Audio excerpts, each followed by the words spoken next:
Thank you for listening to the show on Really Big Something Channel. May 3rd, 2018. The Kuhner Report is powered by Kelly Financial Services. Cleaning up your financial bull. Get the peace of mind that you deserve at Kelly Financial Services. 105 here on the great WRKO. Okay, my friends, it is my distinct honor and privilege to be joining us now on the Kuhner Report, Colonel Doug McGregor. He's a retired colonel. He is an author of an absolutely incredible book called Margin of Victory. He is also a combat veteran. Very few people in command are combat veterans. He is, in fact, one of them. He's also been on Tucker Carlson's show. I've seen him now his last couple of appearances, and I got to tell you, I've been highly impressed. Colonel McGregor, thank you so much for coming on the Kuhner Report. Oh, well, thank you for inviting me to. It's a great day to talk to you from Washington. I'm sitting outside the Rayburn building in beautiful sunshine. Colonel, I've got to ask you a lot of questions, obviously, about Mexico, because I think you have some incredible insights, the Iran deal. But if you don't mind, and if I'm speaking out of turn, please let me know. I promise I won't be offended. You and I talked a little bit on the phone a couple days ago, and you made a comment to me that I think is absolutely astounding and I think incredibly revealing, and it's to your credit. You said to me that many of the 3-4-star generals today who give advice to whether it be Obama or Trump or many of our presidents, many of them have actually never seen combat. You are a combat veteran. You've seen combat. You've picked up a gun. You've used the gun. You've been shot at. You've led men in battle. You say that actually many of our generals, who are many of them so trigger happy to get us into wars, many of them, in fact, have not served in battle. Am I wrong? No. Unfortunately, I think you're right. And what a lot of Americans don't understand is that over the last 27 years since Desert Storm, we've had remarkably few people who have actually seen real action. And if you look at the casualty rates that we've had, I mean, over time, they've been extraordinarily modest. But most of the people who have been killed or wounded, almost without exception, are soldiers, sergeants, lieutenants, captains, junior officers and soldiers in the Army and the Marines. And that's a reflection of the nature of the combat that we've been involved with. Very small unit oriented against a very, very weak insurgent enemy whose principal goal is to take a shot at you either with a command detonated mine or with a rifle or a machine gun or an RPG or something, and then escape quickly to survive. So it hasn't been war in the sense that Americans think of it when they look at World War II. You know, during World War II, after we landed in Normandy, from June until December, we took 90,000 casualties a month. And in December and January, 44, 45, we took 100,000 in each month because of the Battle of the Bulge. So that there's a vast difference between what we've experienced to date and what I would call a major war. Now, you led men in battle, and you actually did serve in battle during the first Gulf War, Desert Storm, correct? Yeah, I was in the 2nd Armored Cavalry Regiment, and I led forward the cavalry troops in the 2nd Squadron on 26 February 1991 into action against a Republican Guard formation that was the rear guard of the Republican Guard Corps, because sadly, by the time we reached them, we had been held back for so long by the senior officers above us that most of the Republican Guard Corps of 80,000 had already escaped over the Euphrates River into Iraq.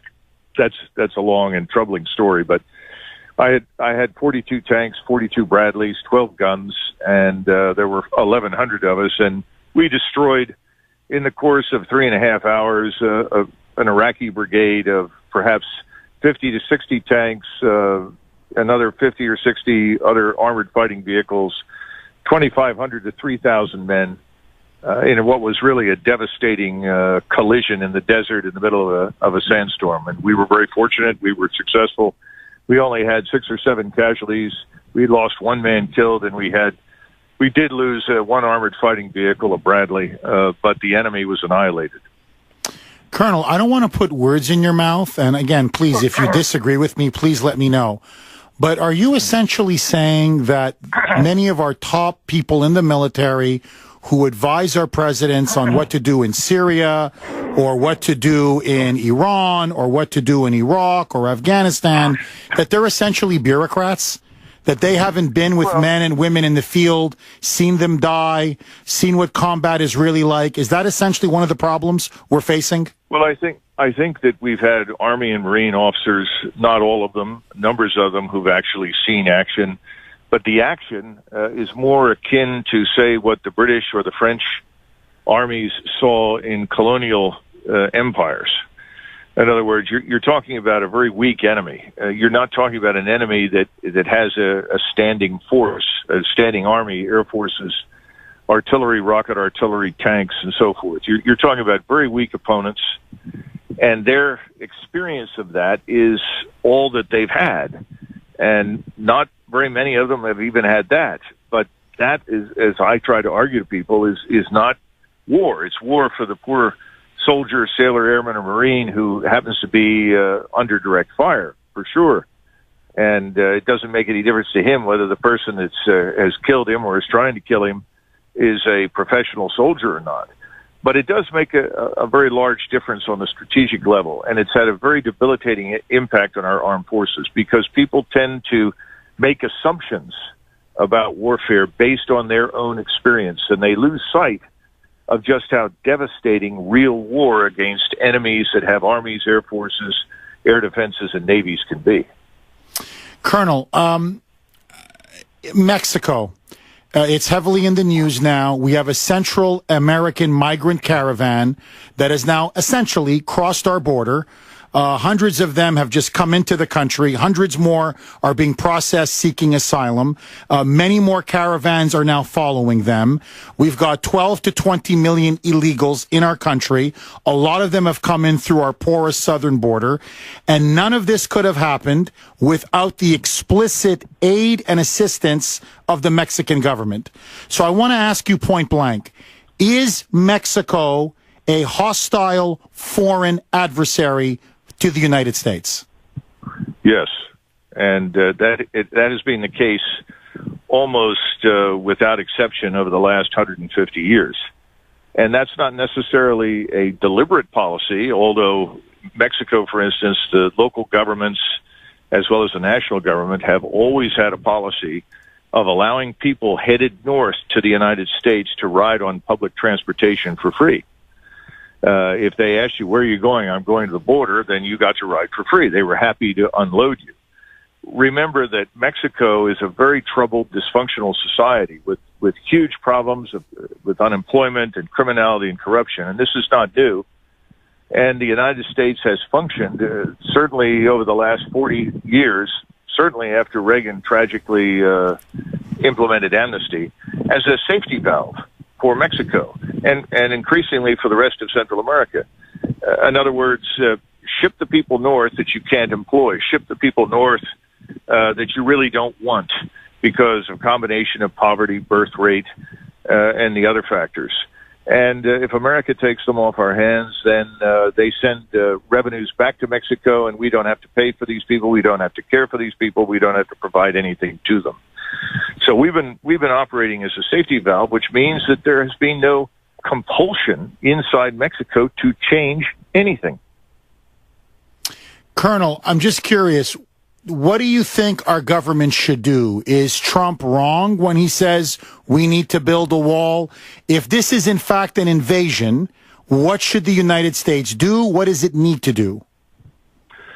Well, the first thing, and when President Trump was elected, I submitted some documents, a draft executive order on this topic to people in the White House.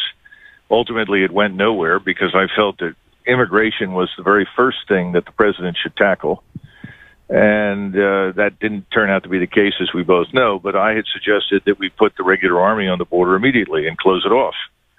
And that's something that we have done before. We had regular army troops on the border with Mexico from the end of the Mexican War in 1846 until 1948.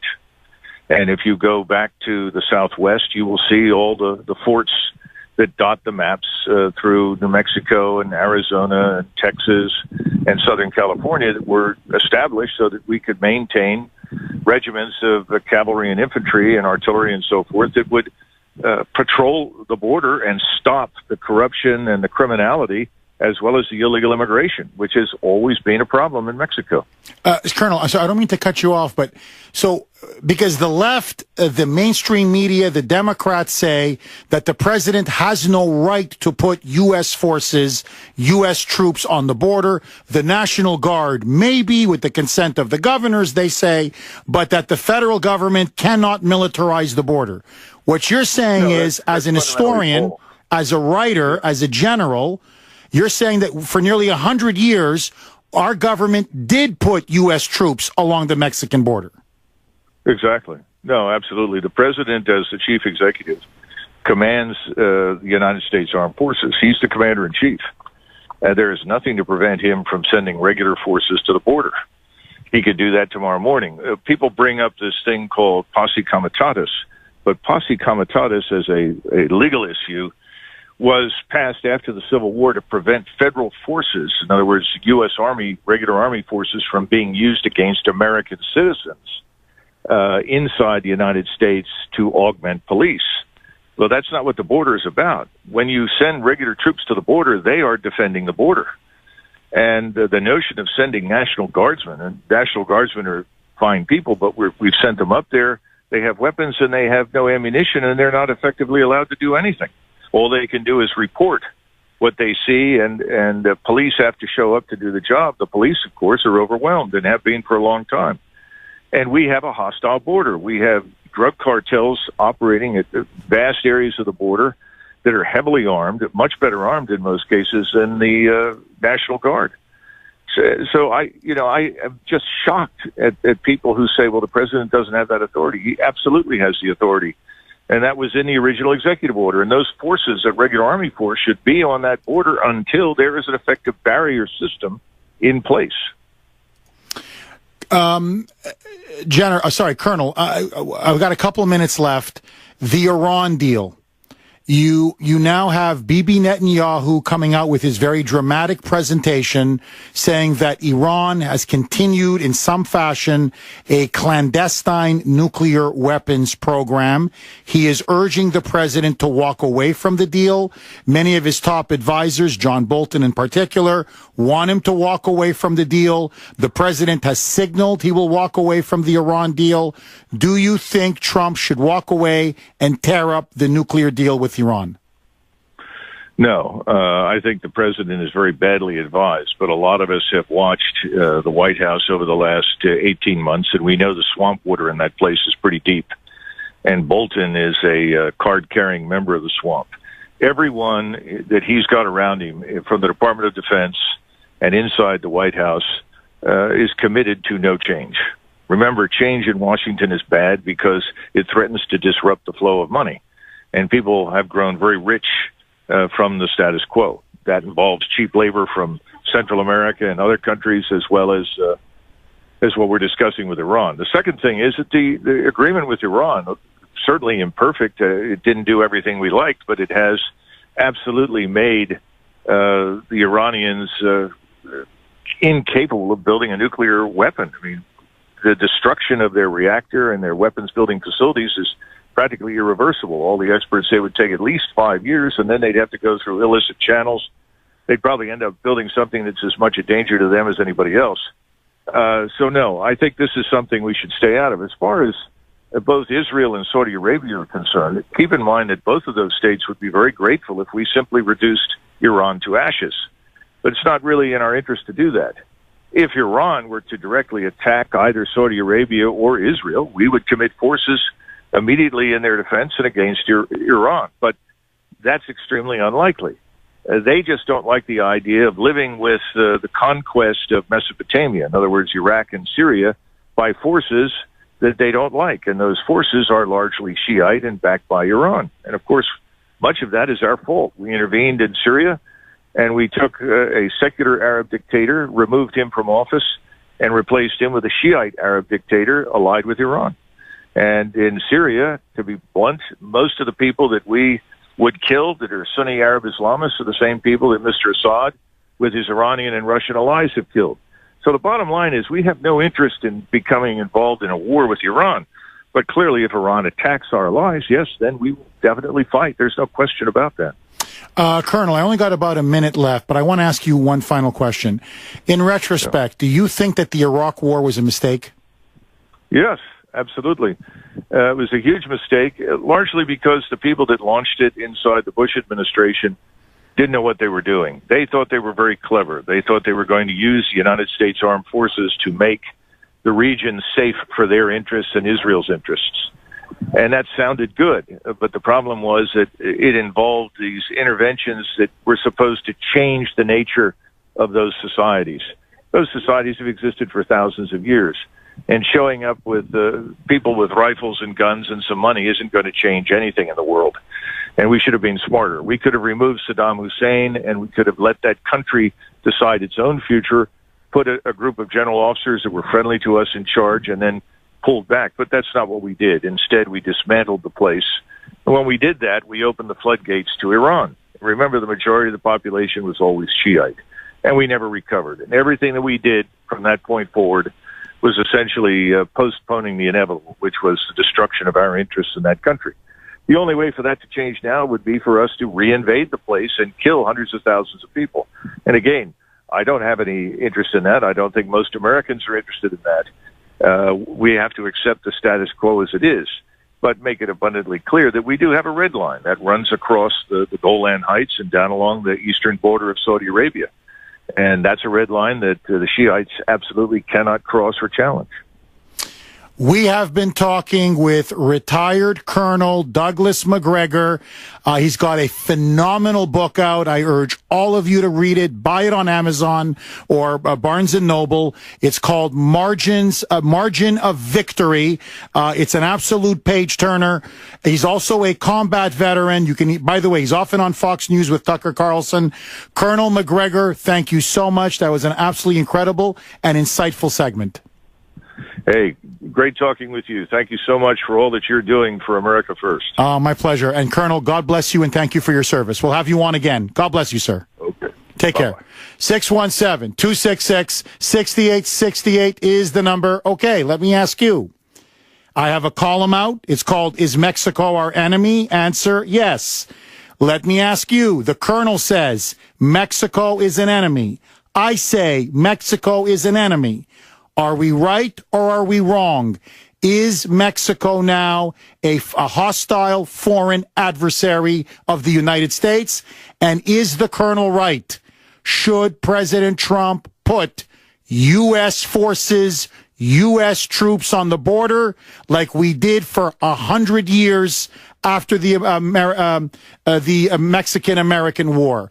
I want to hear from you. 617-266-6868. Your calls next. 126 here on the great WRKO. Okay, my friends, stunning news is now breaking as I speak to you. It is breaking everywhere. Listen now to this. We're going to discuss it later, I promise. But it now appears that the FBI and the deep state were wiretapping Trump's lawyer, Michael Cohen's phones in the weeks leading up to that raid.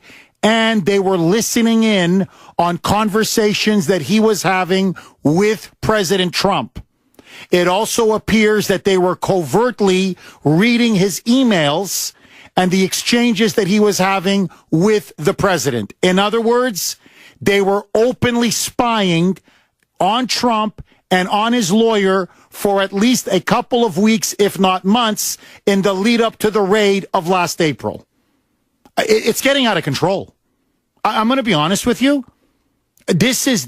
We're now living in a surveillance state. We're now living in a police state where you have the FBI now acting almost like the Gestapo or the KGB.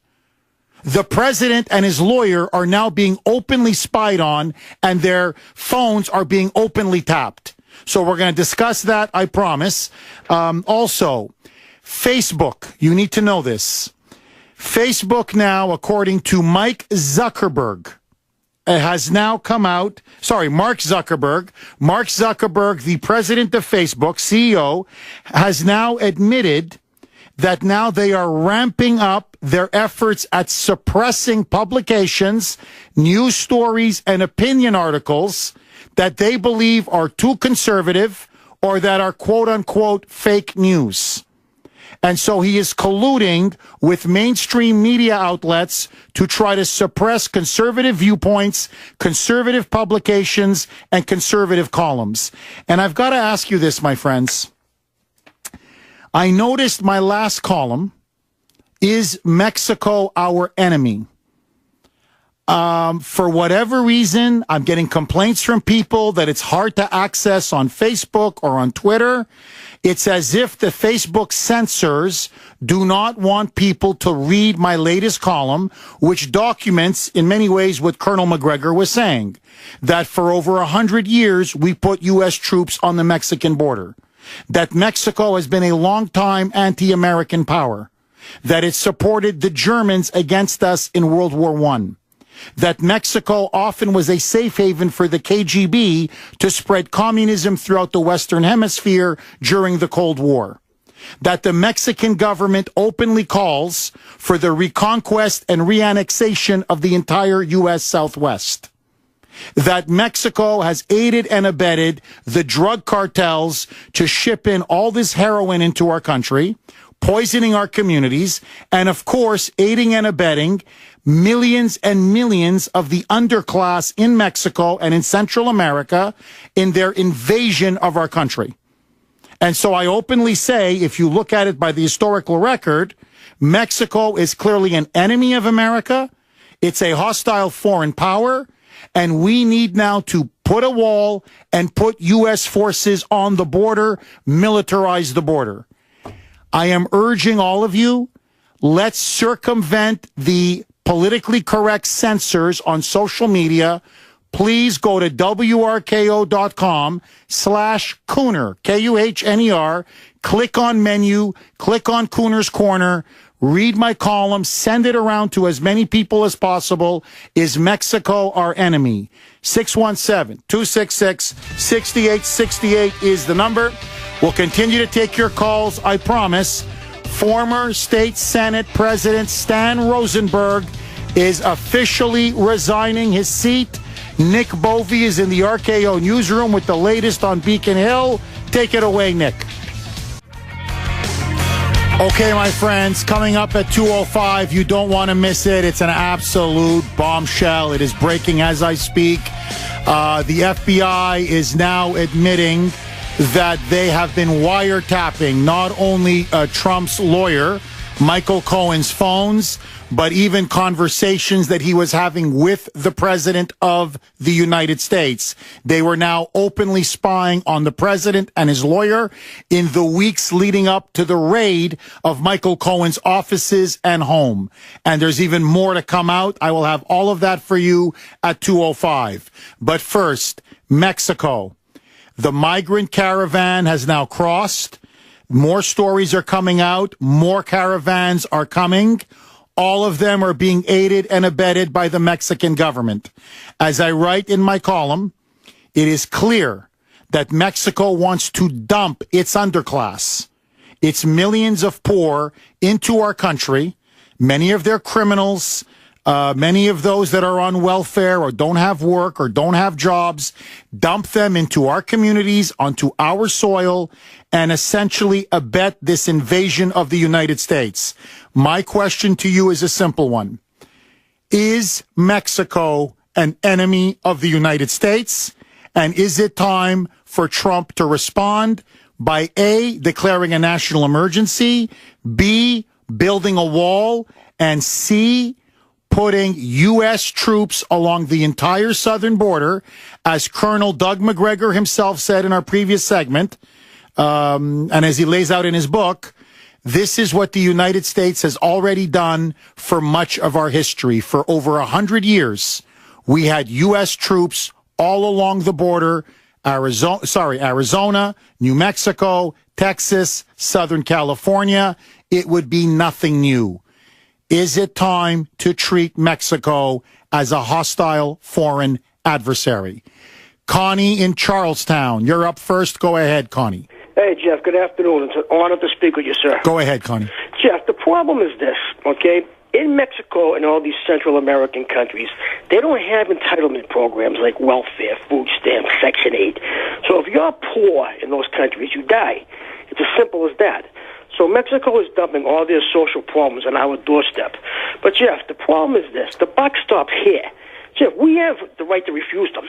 We allow them to come in, Jeff, and we get them every goddamn handout, excuse my language, Jeff, that, food stamps, welfare, Section 8, EBT, you name it, okay? We have to stop doing that, Jeff.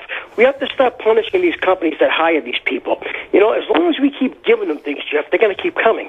Okay? How come, Jeff, that every other country around the globe secures their borders, enforces immigration laws, but when we do it, we're human rights violators.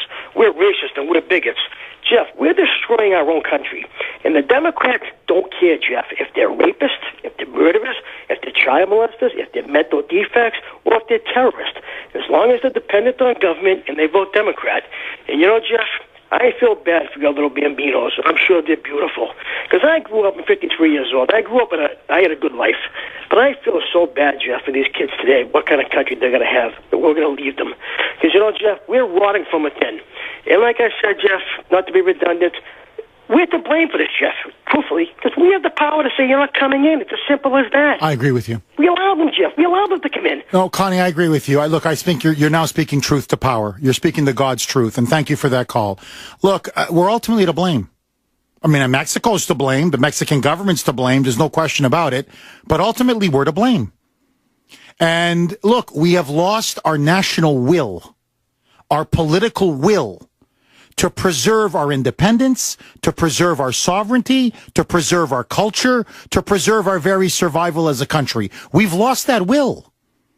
Or at least our elites have lost that will. But let me throw one more log on the fire, because I point this out in my column, and very few people have the guts to say it, but I'm going to say it. If I'm not here to speak the truth, honestly, there's no point in me doing this show. The Democrats are traitors and fifth columnists. Let me repeat that. The Democrats are traitors and fifth columnists. They are selling our country down the river to the globalists, to foreign interests, and especially to the Mexican government. Because what is an open secret in Mexico, and what the elites don't want you to know, and especially the left-wing media industrial complex, what they don't want you to know, and as I point out in my column, the Mexican government openly says, most major universities openly teach, the school children in Mexico are openly propagandized, that the entire southwest of the United States is stolen land. For us, the Mexican-American War is almost ancient history. For us, yeah, that was in, 1846. Okay? That's a done deal. That's almost over 150 years old. In Mexico, they teach it like it was yesterday. And so what the Mexican government has openly called for is they say one day California will return to us. Texas, New Mexico, Arizona, it will all come back to Mexico. It will come back to the Mexicans.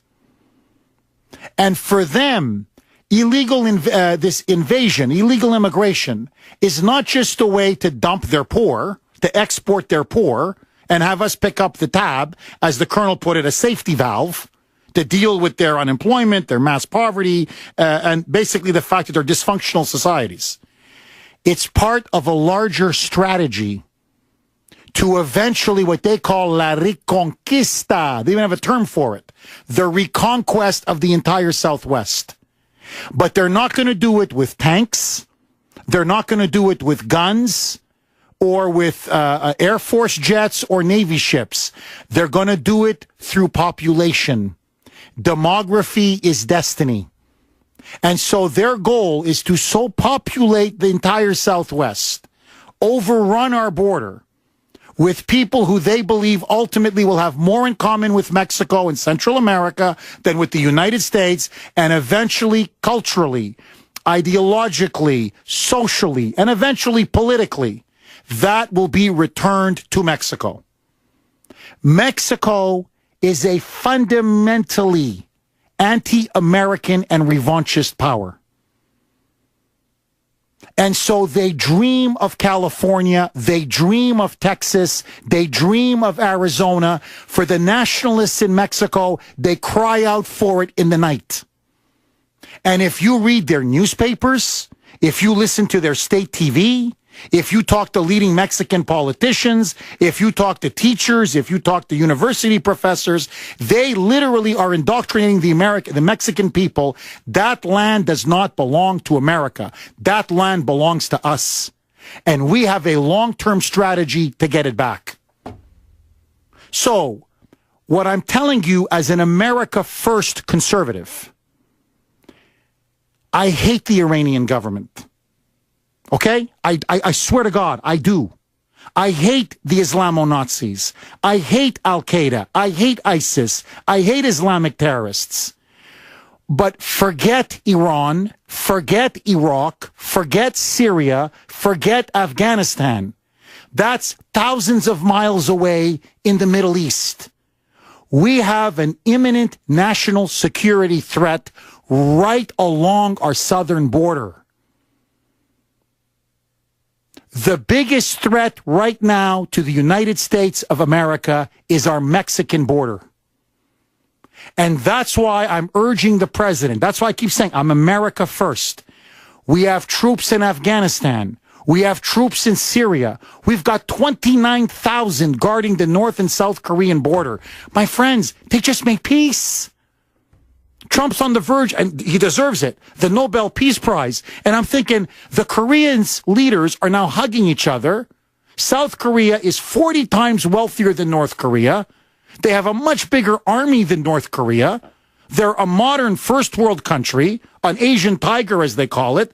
And yet we've got 29,000 boys and girls protecting South Korea because of a treaty that was signed, 65 years ago in 1953?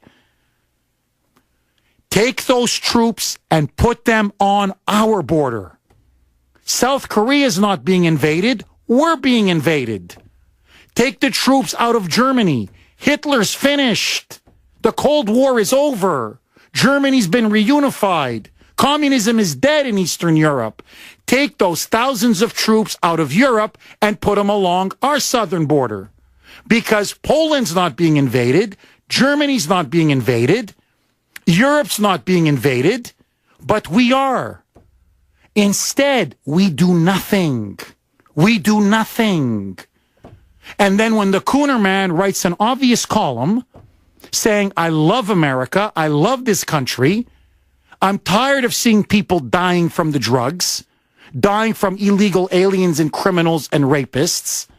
I'm tired of this country being bankrupted and bled to death by this. You've got now censors trying to prevent my column from getting out. Because Mark Zuckerberg and the radical liberal left and the media complex saying, oh, no, that's fake news. Kuhner's demonizing Mexico. I love Mexicans. I love Mexican food. But that's not the issue.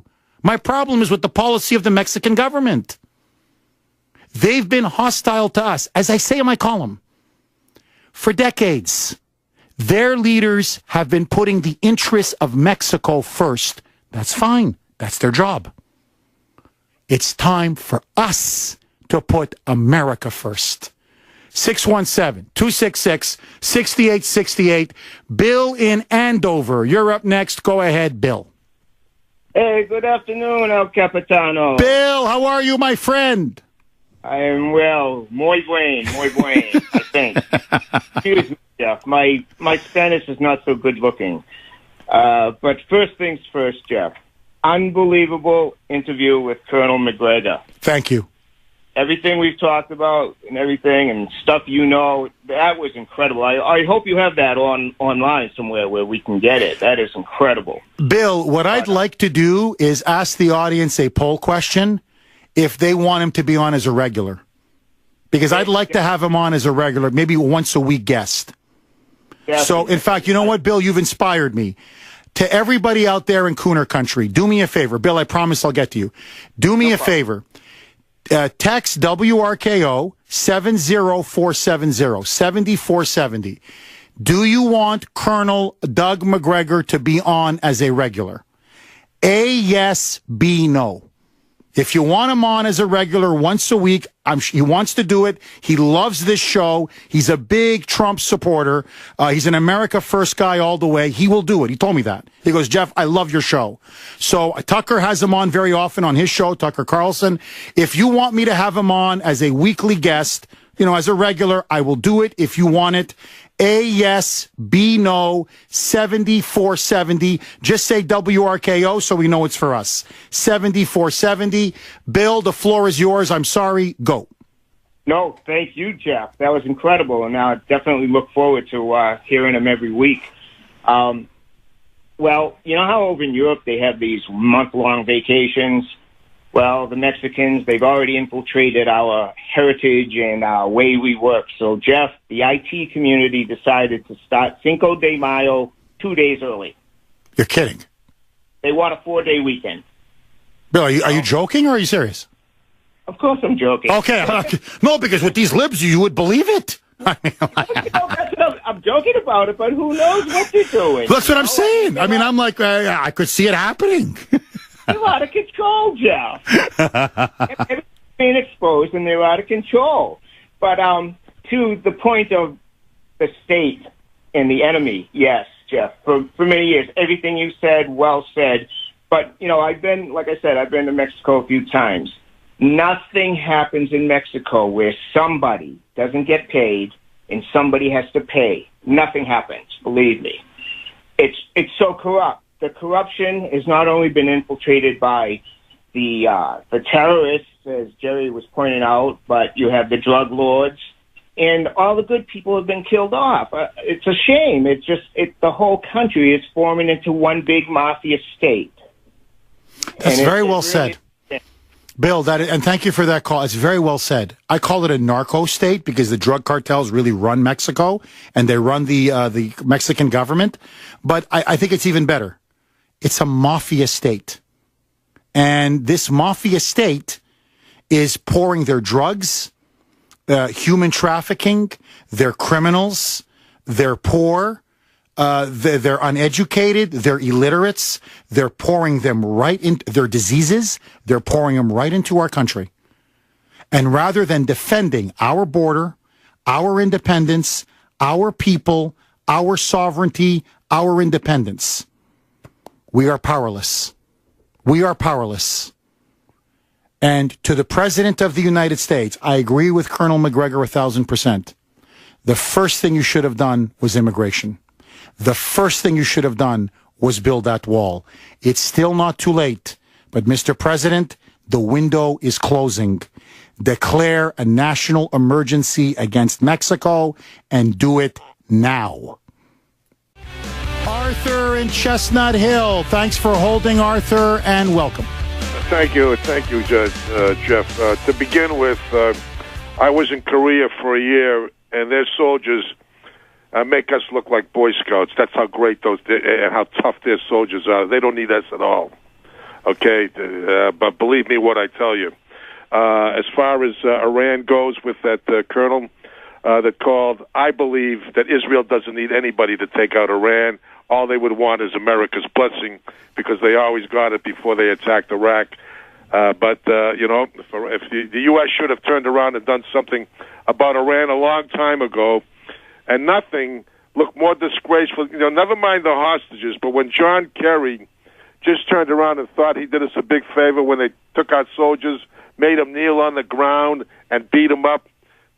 You think Donald Trump would have stood for that? Oh no! That was so disgraceful. That was shameful. Shameful. Well, you know what they said about John Kerry? There's a rumor going about that when he was doing that Iran deal, because after all, you exposed a lot of things when we were talking about stuff that was in the deal. It was almost like Nancy Pelosi saying, well, we got to pass the deal before we know what's in it. Over and over, he kept saying, well, gee, I didn't know that was in there. and there were so many outrageous things in it that we haven't talked about it because it's way back. But a lot of the diplomats said that John Kerry's attention to the deal was so distant that all he seemed to care about was how soon they could get done so he could go to the nearest five-star restaurant. Which sounds a lot like, Well, that's Kerry. That's Jean-Francois. That's Kerry loves a good meal. And how he stays that slim, Arthur, is beyond me. And one last thing, please. I know you're going to be going to this. If they wiretapped his attorney, and which means they wiretapped the president, I don't know what judge would give him the okay to wiretap, and for what crime are they wiretapping the president? And what judge would do that? I think this has to be the last straw. One thing that I knew and it came right from Giuliani's heart. I know that he wishes he had taken the attorney general's job when it was offered to him. He says every day when he sees what's going on, he cries about it, and I know that it was offered to him. But you know something? It's time for the president to get rid of all of these people because he needs to do it for America. He needs to do it for people like Caputo, who has to sell his house $125,000 in legal fees. And you know something? This is what the IRS did to the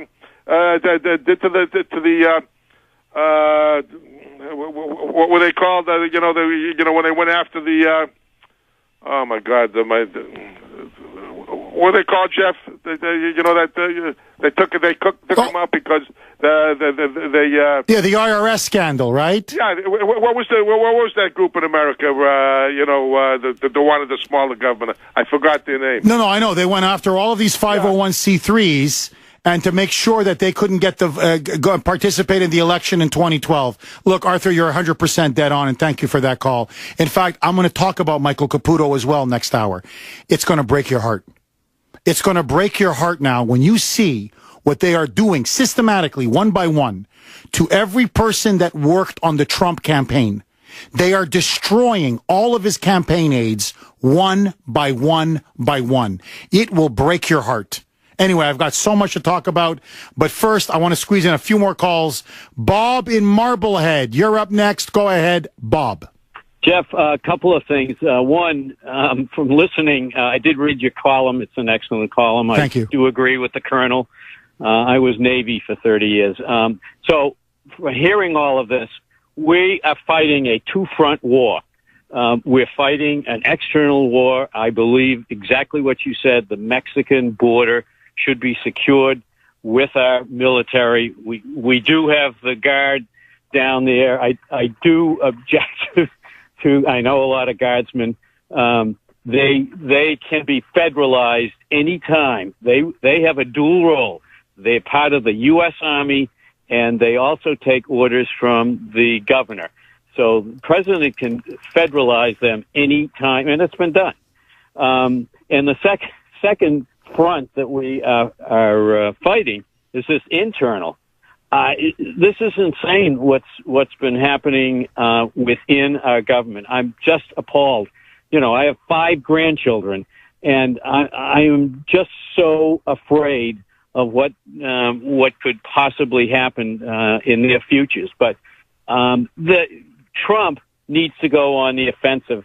Rudy Giuliani should be able to do it. I would put an if I was anywhere. I'm not a lawyer, just a Navy guy. I would say go on the offensive.